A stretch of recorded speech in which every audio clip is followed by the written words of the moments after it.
Good evening, and welcome to Nocturnal Enigmas. Fertile ground. In the quaint, seemingly idyllic town of Hollow Creek, an unsettling secret festered beneath the soil.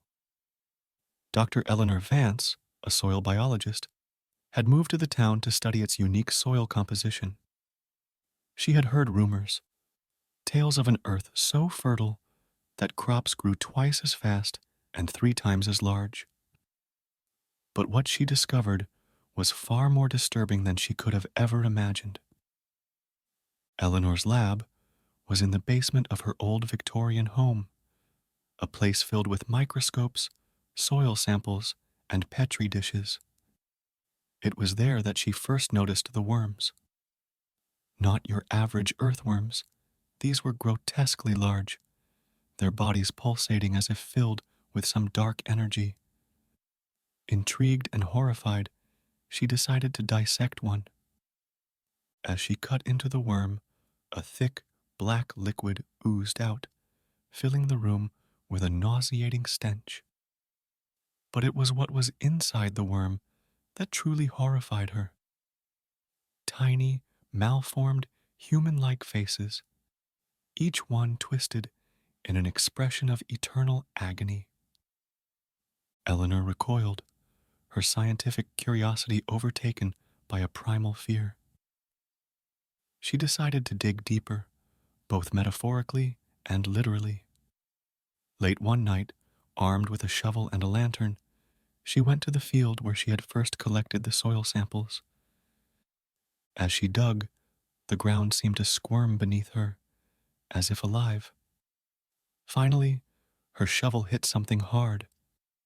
She knelt down and brushed away the dirt, revealing an ancient stone tablet covered in indecipherable runes. The moment her fingers touched the stone, she heard them, a cacophony of whispers, though not in any language she could understand. Ignoring her instincts to flee, she pried the tablet from the earth. The moment it was free, the ground around her erupted, and hundreds of the monstrous worms burst forth, their bodies writhing in a frenzied dance. Eleanor ran, her heart pounding, but the worms followed. They were fast, unnaturally so, and they seemed to be guided by some malevolent intelligence. She made it to her house, slamming the door behind her, but she knew it was too late. The worms were already there, oozing through the cracks in the foundation, filling her home with their putrid stench. She retreated to her lab, sealing the door as best as she could. As she sat there, surrounded by her scientific instruments, she realized the terrible truth. The soil was not fertile because of some natural phenomenon. It was an unholy breeding ground, nourished by the suffering captured within those worms. As the walls of her lab began to bulge inward, Eleanor understood that she, too, would soon be a part of that eternal cycle of suffering.